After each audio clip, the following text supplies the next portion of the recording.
N'écoutez pas tous, bien-aimés frères et sœurs, Laurent Gbagbo vient de parler. Il a parlé comme d'habitude. Il y a un grand journaliste de la France-Afrique, un grand, ça c'est le grand des grands journalistes de la France-Afrique. Lui, il est mieux que, il est plus puissant que, comment vous l'appelez là, l'autre, l'autre idiot là de RFI là. Le grand journaliste de la France-Afrique, Alain Foka, c'est lui qui est allé changer la constitution et maintenant qui se rend à Kinshasa pour aller déjà préparer le terrain de l'occupation, de la cessation de l'Est de la RDC à Paul Kagame, à Museveni et à Ruto William au service des États-Unis, de l'OTAN, de l'Union européenne, de la France, de la Belgique. Donc, il est allé préparer le terrain. Il est là-bas, c'est pour ça. Quand ça va finir, vous allez voir, il va se déplacer, il va aller ailleurs.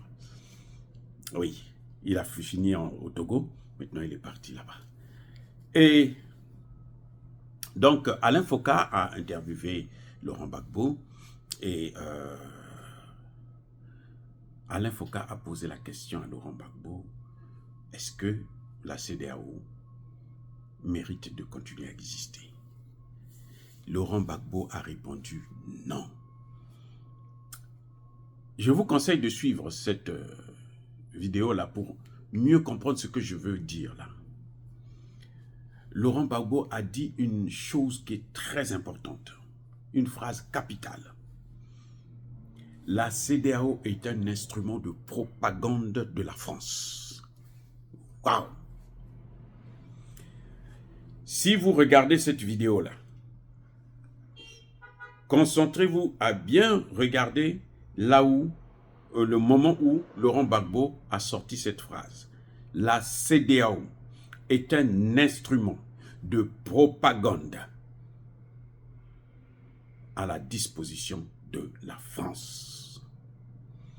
Vous allez constater vous-même que le journaliste s'est tourné, il a changé de position parce qu'il ne s'attendait pas à ça. C'était un choc pour Alain Foka d'entendre de la bouche de Laurent Gbagbo dire, parler d'instruments de propagande de la France, ce que Alain Foka lui-même ne peut pas tolérer. Donc, il a changé de mine, mais ça dit que c'est comme si une aiguille l'avait piqué.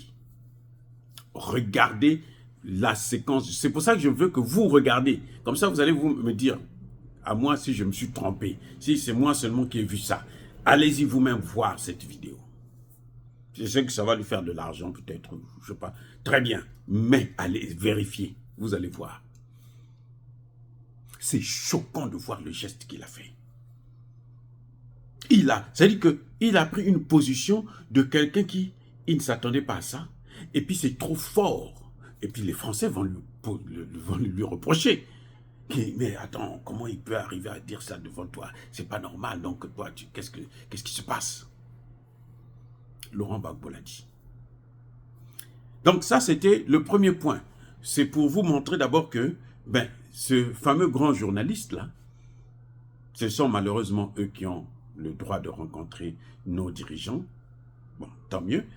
Mais au moins, quand ils font leur travail, nous après, nous aussi on vient regarder, on vient décortiquer, on vient analyser et on sort la vérité. Laurent Gbagbo a dit la vérité.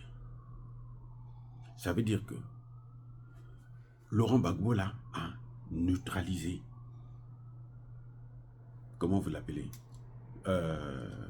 Bassirou et Sanko. Non, et c'est un coup qu'il a donné à tous, à tout le monde. Bassirou, Sanko et les patriotes, alors c'est même pas la peine, ils n'en parlent même pas.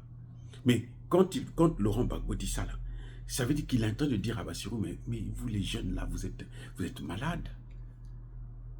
Si vous commencez déjà à être les esclaves à cet âge-là, mais vous allez souffrir. En tout cas, c'est la partie qui m'a le plus intéressé. C'est pour ça que je vous parle de ça. D'abord, l'attitude du journaliste, mais aussi et surtout le fait que, au moins, ce que nous vous disons depuis très longtemps, que la CEDEAO n'a pas son sens. L'Union africaine, il a parlé même de l'Union africaine, c'est pareil. La CEDEAO, l'Union africaine, c'est pareil. Et il a posé un problème clair, que, en fait, si la CEDEAO veut survivre, il y a deux choses à faire. Un, les pays de la CEDEAO doivent s'arranger à financer leurs institutions eux-mêmes. Ça, c'est un. Vous ne pouvez pas avoir l'indépendance et puis attendre encore que votre ancien colon puisse vous financer vos institutions. Ça n'a pas de sens, c'est pas possible. La deuxième des choses, il a dit que s'il faut passer vers si on veut se réconcilier avec l'AES, qu'il soutient d'ailleurs, si on veut se réconcilier avec l'AES, il faut qu'on aille très vite à la création d'une monnaie, sortir du franc CFA. C'est un message qu'il envoie aussi à l'AES, que vous ne pouvez pas rester là. Si vous êtes toujours dans le CFA, là, ça veut dire que vous n'avez rien compris. Moi, c'est comme ça que je vois les choses. C'est ça que Laurent Gbagbo a dit.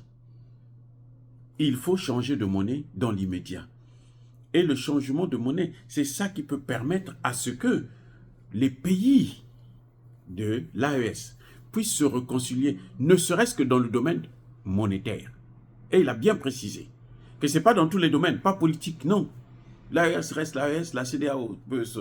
Mais on aura un point de jonction, c'est la monnaie. Il faut qu'on ait une monnaie. Comme ça, on peut coopérer avec l'AES. Vous voyez, l'approche n'est pas la même que celle de Bassirou et Sanko, où eux ils disent que non, on ne peut pas détruire notre institution. C'est une institution qui ne marche pas. Ils n'ont pas l'argent pour payer. Surtout le Sénégal, c'est l'un des pays les plus pauvres d'Afrique. Le Sénégal que vous voyez là. Parce que le Sénégal n'appartient pas aux Sénégalais. Il y a l'argent, mais l'argent n'appartient pas aux Sénégalais, ça appartient aux Français. Oui, ça appartient aux Français. C'est pour ça que les Français, les Américains et autres ont toujours pris le soin de mettre à la tête du Sénégal quelqu'un qui est acquis à leur cause. Et ils appellent ça démocratie. Mais ce n'est pas la démocratie en fait. C'est la démocratie. C'est des démons qu'on met à la tête du Sénégal depuis tout le temps. Depuis Senghor jusqu'à aujourd'hui. Je dis bien des démons. Je précise, je persiste et je signe. Donc vous voyez, Laurent Gbagbo a été clair. La CEDEAO n'a plus la raison d'exister. Parce que la CEDEAO, ce n'est pas pour nous. C'est un instrument de la France. Mais il a oublié de parler des États-Unis. En fait, ce n'est pas seulement la France. Parce que la France elle-même, elle est chapeautée par les États-Unis. C'est-à-dire qu'au-dessus de la France, là, il y a les États-Unis. Hein. Ce sont eux qui gouvernent la CEDEAO. Et la seule façon de sortir de là, c'est un, d'avoir une monnaie commune, deux, que les pays africains eux-mêmes puissent payer la facture du fonctionnement de leur institution. Pareil pour l'Union africaine. Dire cela, c'est inciter à la haine ou à la violence. Non, il y a ma colère. Encore une fois de plus, bien-aimés frères et sœurs, je persiste et je signe. Soyez bénis, soyez abondamment bénis par le Dieu des Kémites et par nos ancêtres angélisés. Mais que tous ceux qui persécutent le continent africain le pillent et le déstabilisent, qu'ils soient noirs, blancs, chinois, arabes, juifs, indiens, qui qu'ils soient punis, maudits, foudroyés, neutralisés, écrasés, effacés par le Dieu des Kémites et par nos ancêtres angélisés. Vive l'Afrique éternelle, j'ai dit et j'assume.